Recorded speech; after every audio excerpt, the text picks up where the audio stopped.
Welcome to my channel once again.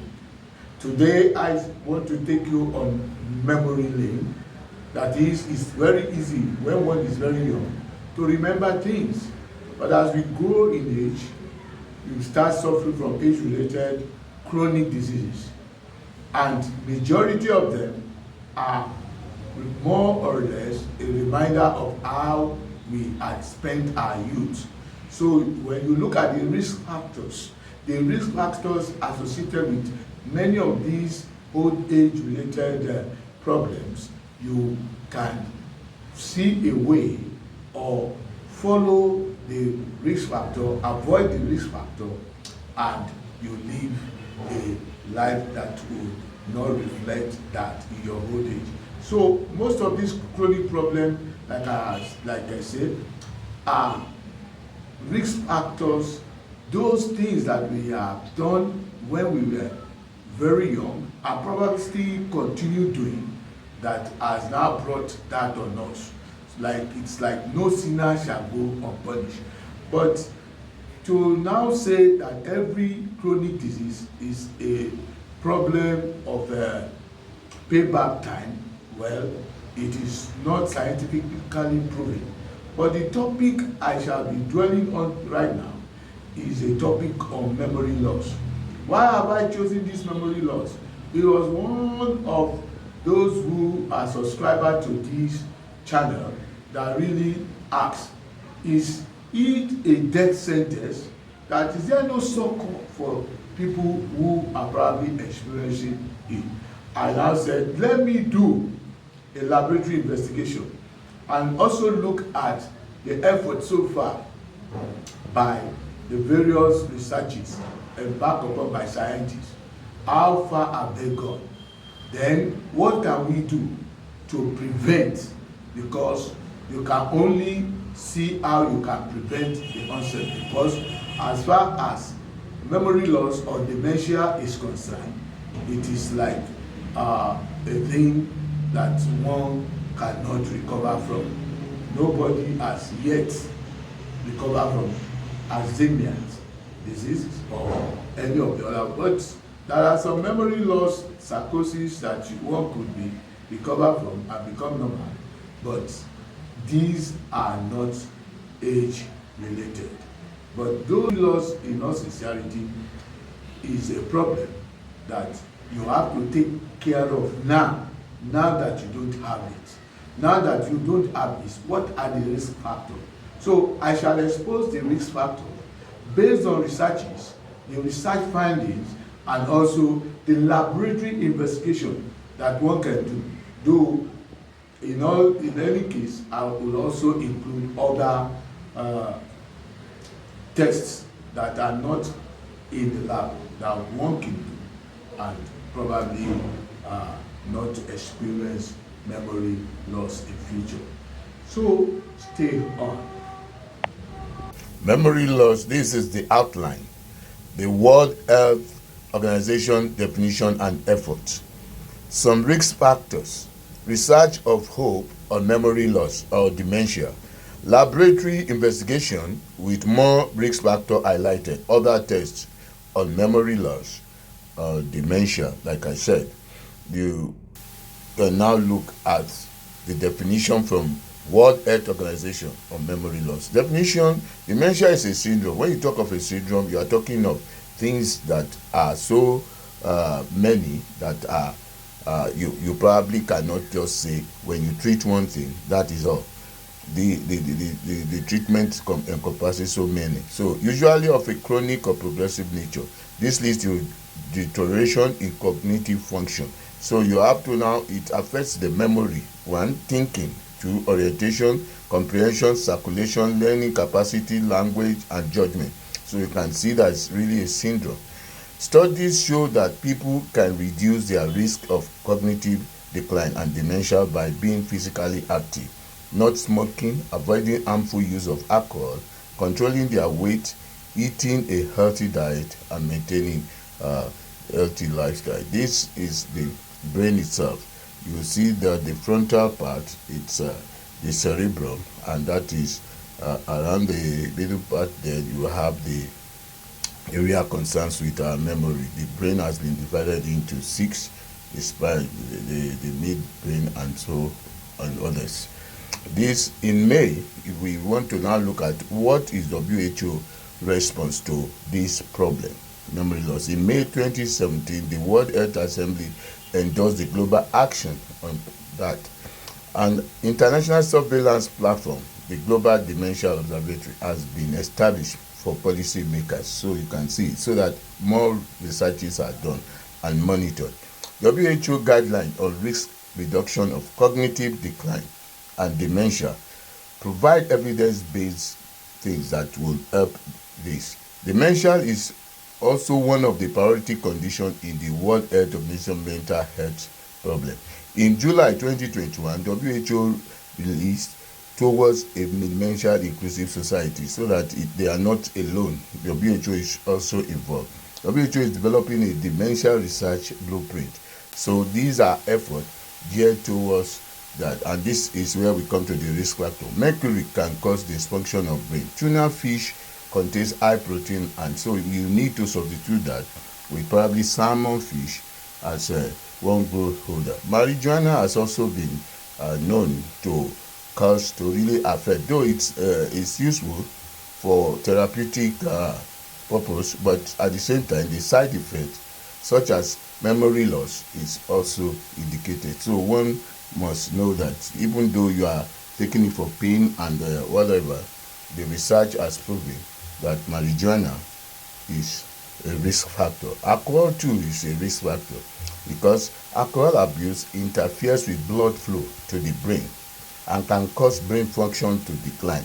So as we age as well, we must try to reduce our alcoholic intake, especially when we find that the moment we take this alcohol, there are certain reactions that are not, the body is giving us as signals that are not compatible with that. Findings from Columbus University have further revealed that people suffering from depression may also experience difficulty with simple cognitive thinking and making simple decisions, like getting out of bed, getting dressed, eating, and showering. The end injury, we must try to prevent end injury, because these are associated with memory loss, especially in the future when that though we now look at researches of hope for memory loss. Researchers at the University of Virginia, using a mouse model of Alzheimer's disease, the university researchers found that a lack of the molecule they identify as spleen tyrosine kinase trigger plaque build-up in the brain and cause the mice to suffer memory loss, like the symptoms seen in humans with Alzheimer's. So we can then see that there are researches going on using trying to find the cause of Alzheimer's, and that has to do with the immune cells, the microglia, the plaque build-up.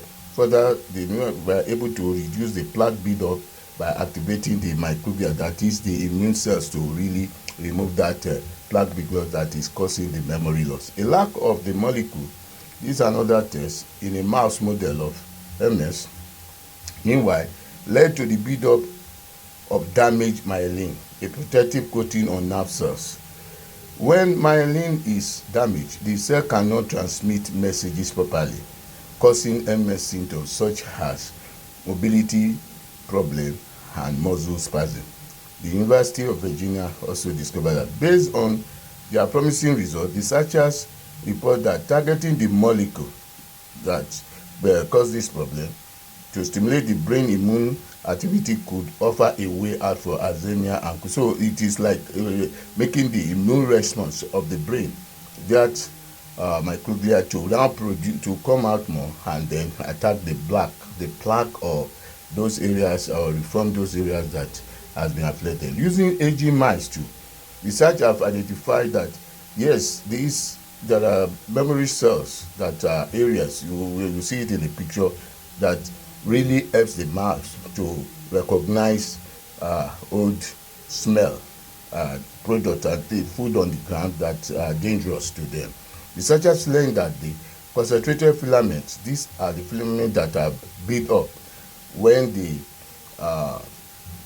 you look at the slide, you will see that these come up after many years as the mouse age.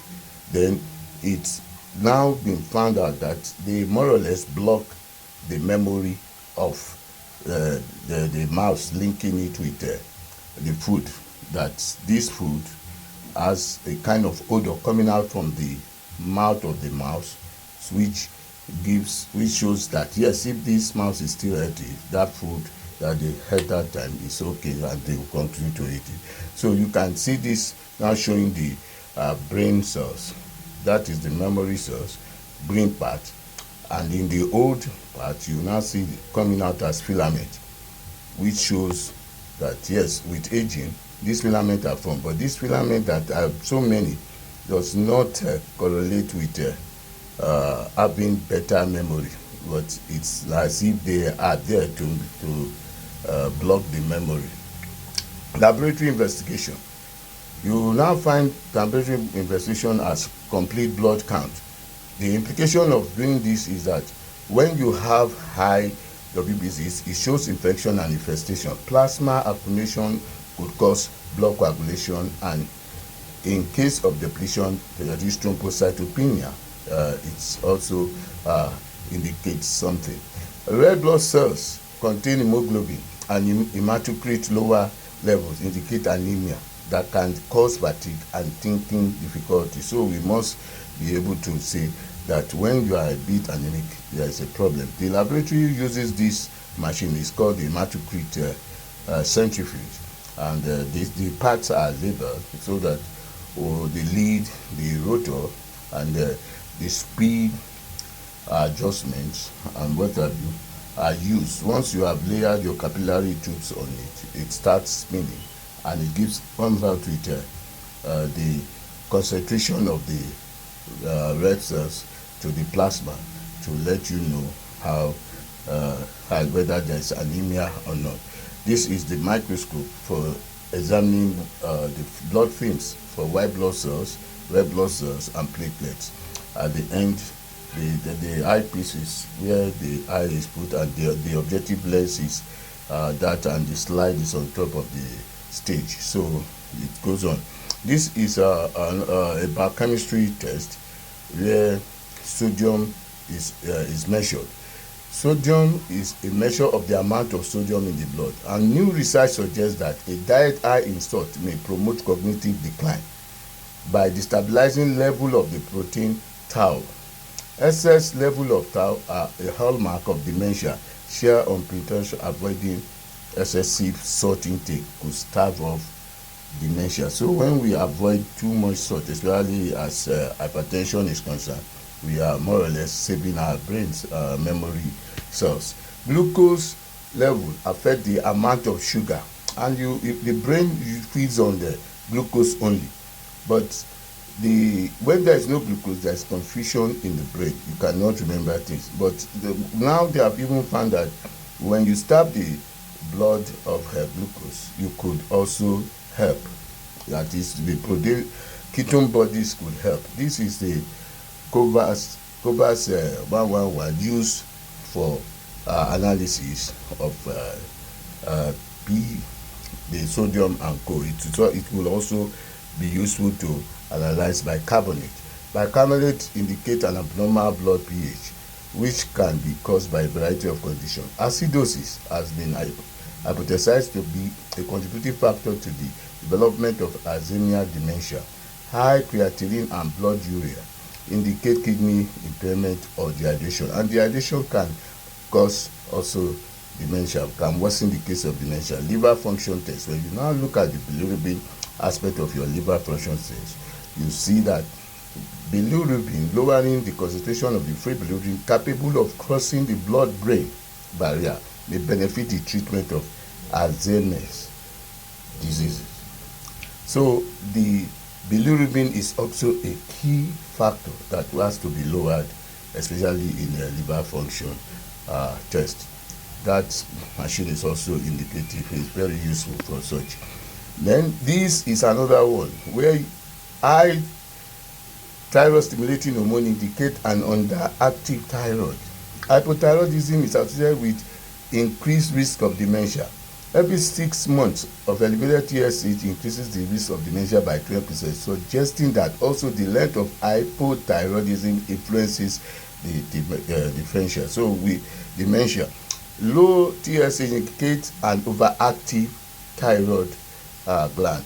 Hypothyroidism conditions are associated with a greater risk of dementia compared to euthyroidism. So we can look at this as risk factors.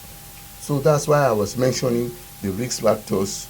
As you go on, you will see it even in the laboratory test that you do. Vitamin B12 deficiency is common, particularly with increasing age, and can cause a variety of symptoms, including cognitive, that's talking about the memory loss, and the machine too. This machine can help to evaluate all those parameters that have been listed. The microbiology investigation too is very useful in checking memory loss. If infectious bacteria, viruses, or fungi reach the brain, they can activate special immune cells in the brain called microglia.